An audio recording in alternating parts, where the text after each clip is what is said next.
আমরা আপনাদেরকে সাক্ষী রেখে বিশ্ববাসীকে জানিয়ে দিতে চাই, 5 তারিখ থেকে 8 তারিখে সরকার ছিল না, কিন্তু দেশনেত্রী বেগম খালেদা জিয়ার পরামর্শে, নির্দেশে, তারেক রহমানের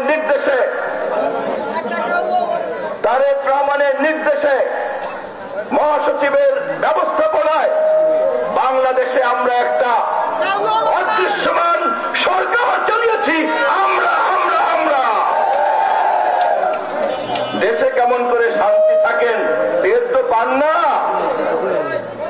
এই এখন বর্তমানের পুলিশ প্রশাসন, যদি আমরা সহযোগিতা না করি, এই পুলিশ প্রশাসনের কোন নৈতিক মানদণ্ড নাই।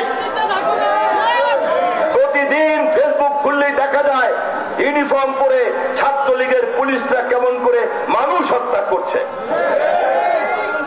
আমরা শ্রদ্ধা জানাই সেই সকল পুলিশ কর্মকর্তাদের, সেই সকল inspector, sub inspector, assistant sub inspector এবং কনস্টেবলদেরকে যারা ছাত্রলীগের এই বাহিনীর বাইরে তাদের নিরপেক্ষতা বজায় রাখার চেষ্টা করেছেন।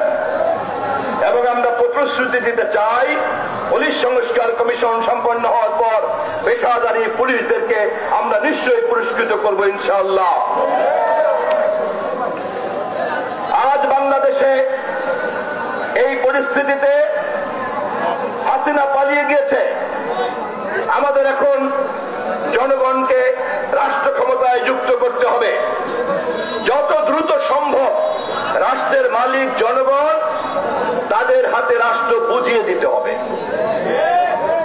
শেখ হাসিনা মনে করত রাষ্ট্রের মালিক সে আর তার পরিবার। আমরা মনে করি রাষ্ট্রের মালিক হচ্ছে জনগণ। অতএব রাষ্ট্রের মালিকদেরকে অতি দ্রুত রাষ্ট্র বুঝিয়ে দিতে হবে। কেমন ভাবে বুঝিয়ে দেওয়া যাবে? যত দ্রুত রাষ্ট্রের মালিকদের কাছে আমি ব্যালট পেপার পৌঁছে দেব, তত দ্রুত রাষ্ট্রের মালিকদের কাছে আমি রাষ্ট্র পৌঁছে দিতে পারব। যারা ভোটের বিলম্ব করতে চান, তারা জনগণের কাছে ব্যালট পেপার দিতে চায় না। আমরা তাদেরকে সতর্ক করতে চাই, সাবধান করতে চাই। জনগণকে ঘুমন্ত রেখে রাষ্ট্রের মালিকানা কুক্ষিগত করার চেষ্টা করবেন না। দেশের সকল সংকটের সমাধান হচ্ছে একমাত্র জাতীয় নির্বাচন, জাতীয় নির্বাচন, জাতীয় নির্বাচন। এই জাতীয় নির্বাচনে জনগণ যাতে অবাধে ভোট দিতে পারে, তার জন্য সংস্কার দরকার।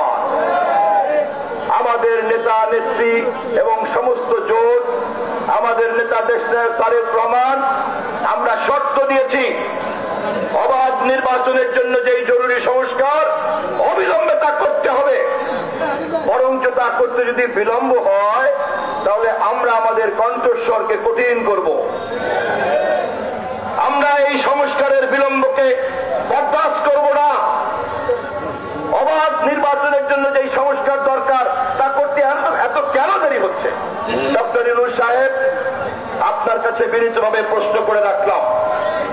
কমিশনগুলি প্রতিবেদন জমা দিয়েছে, আপনারা ঐক্যমতের কমিশন বৈঠকে ডেকেছেন।